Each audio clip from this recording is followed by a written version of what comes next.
you've been stopped by the police and your car is being impounded.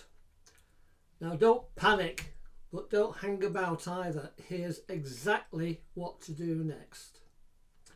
Now step 1, find out where it is.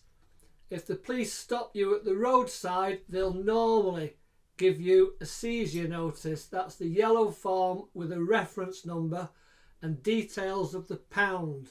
Now if you haven't got one, call 101, give your registration number, and they can tell you which police approved pound it's in.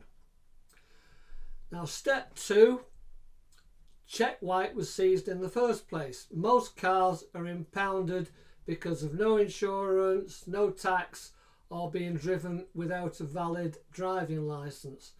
Now the reason matters because it decides which paperwork you'll need to get it back.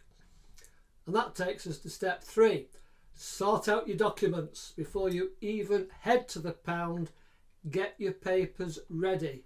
You'll normally need your driving licence or a passport for ID, the V5C logbook or proof that you're the legal owner, proof of where you live, like a recent utility bill, and absolutely crucially, valid insurance that lets you drive that exact car away.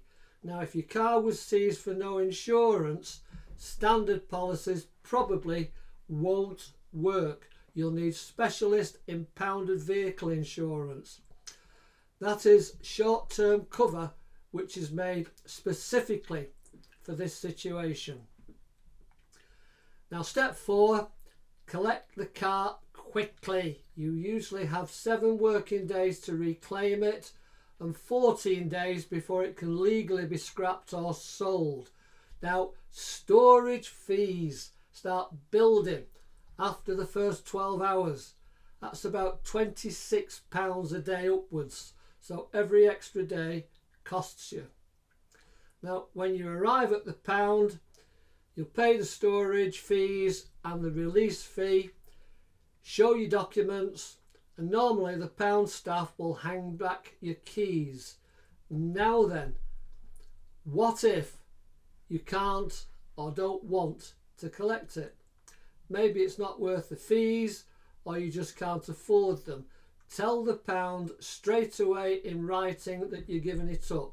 That stops the storage charges completely at that stage piling up any further and lets them dispose of it legally.